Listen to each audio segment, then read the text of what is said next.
শাড়ির লিঙ্ক দাও, ব্লাউজটা কোথা থেকে নিয়েছো, জুয়েলারিগুলো কোথা থেকে নিয়েছো। আর ওয়েট তোমরা আমার এই হলদি লুকের স্টোরিটা দেখে এতজন আমাকে ডিএম করেছো যে এই শাড়ি ব্লাউজের লিঙ্ক দাও। বাট তোমাদের সবার আগে জানিয়ে রাখি, এই শাড়ি ব্লাউজের ডিজাইনটা আমি ক্রিয়েট করেছি। তোমাদেরকে আমি লিঙ্ক কোথা থেকে দিই বলো তো? যাই হোক, চলো আজকে তোমাদের সাথে শেয়ার করি আমি কিভাবে এই পুরো লুকটা ক্রিয়েট করলাম।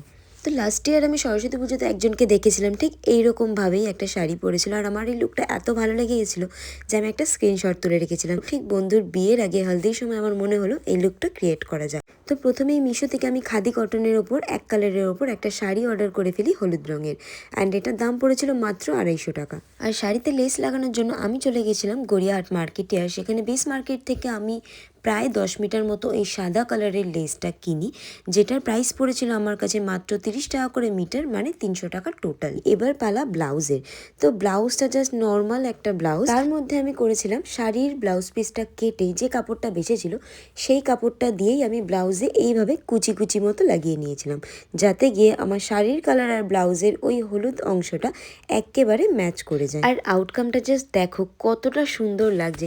আমি ঠিক যেরকমটা ভেবেছিলাম, যেরকমটা লাগবে দেখতে, ঠিক ততটাই সুন্দর লাগছিল, তার থেকেও বেশি সুন্দর লাগছিল। এবার তোমাদের পালা, কমেন্ট করে জানিও আমাকে কেমন লাগছিল আর আমার ক্রিয়েটিভিটিটাও কেমন লাগলো।